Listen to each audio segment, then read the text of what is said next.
This is the Gaming Rep, and today we're going to be diving into the world of Subnautica Below Zero.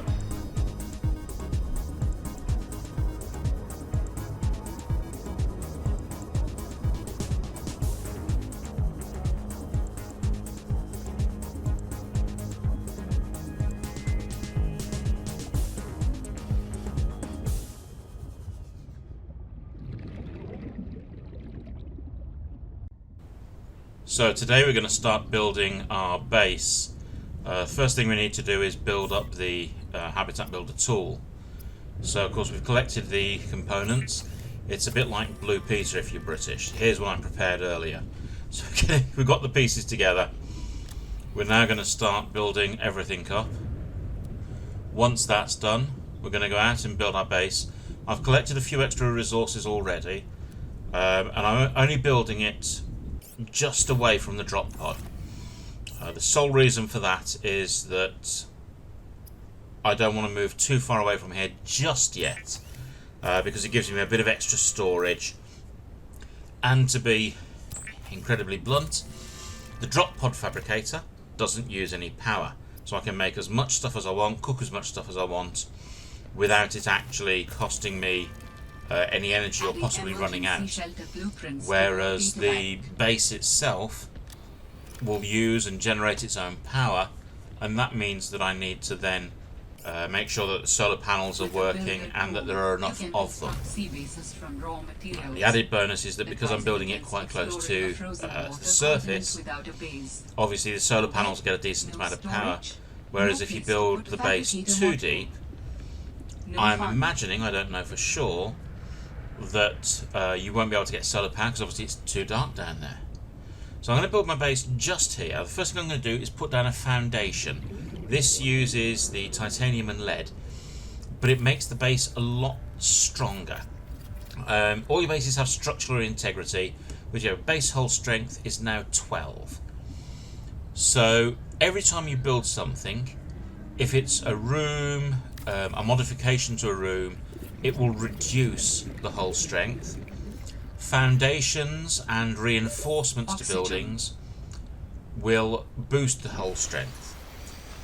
If your hull strength falls below 0, holes will start appearing and your base will flood. So you need to keep it up above 0.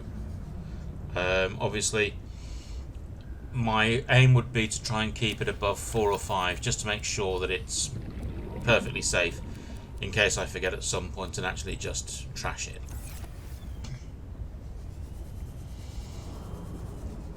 So we've got the quartz, so now we're going to build the entrance to the base. So obviously having a room and no door is a bit of a waste of time.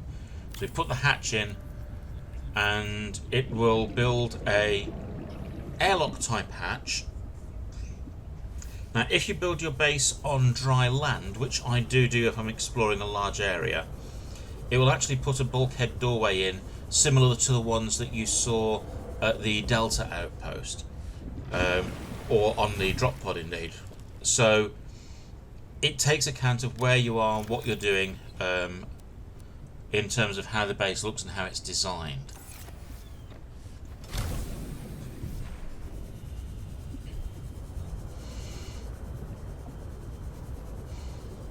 So next thing to do is add some power, and that, as I say, is going to be solar power. As you can see, I'm literally a couple of meters below the water level, so there's nothing really in between me and the surface to stop me getting solar power coming through. Find a nice position for the panel. Now I just tend to chuck them on as they are upright. It makes no difference to actually getting any solar energy, whether they're pointed at the sun or not. But what you can do if you want to... I've run out of quartz.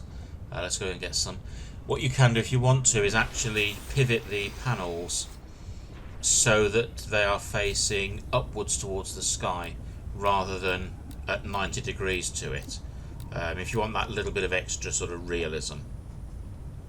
So again, using the mineral scanner to try and find some quartz. It is going to be just a question of wandering around aimlessly, I'm afraid, because obviously quartz is one of the minerals that's found at the main levels, so it can be anywhere. which means that it's just a question of swimming around and looking for stuff. And there we are, we've got some already straight in front of us. I need another piece, I think, possibly. Let's have a look, see what we can find. Do I?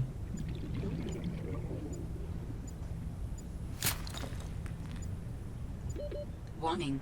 30 seconds of oxygen remaining. I think I only needed the one piece of quartz, actually. So once your base is built, once you've got your location now, I'm not going to need it for mine because I'm quite close to the drop pod.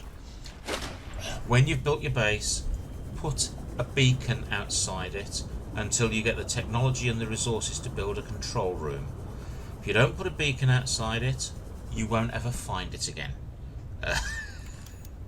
It's one of those things that, of course, if you're not careful, you can build this absolutely amazing base, go swimming off somewhere and suddenly think, where did I leave that? And at that point you're a bit stuffed. So I'm going to go inside. I'm going to build some storage inside now. There are two different types of lockers. There are wall-mounted lockers, which look rather boring, and are those ones. And there are freestanding lockers. Now, there's not a lot of difference between them, except in terms of the cost. The wall-mounted cost 2 titanium. The floor-mounted need quartz or glass as well, I think. So, for the number of lockers I want to store resources in, I'm just going to chuck them on the wall and leave the floor space free. It means that I can put other stuff on the floor space, such as equipment like the jukebox, and then use the wall spaces either for passages coming out or, as I say, for wall lockers. I'm going to add in a second room, and this is quite tricky.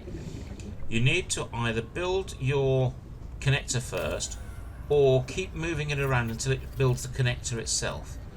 So in this case, rather than 6 titanium, it cost 8 because it's built the extra piece as well. It's dropped the hull strength down to 8.5.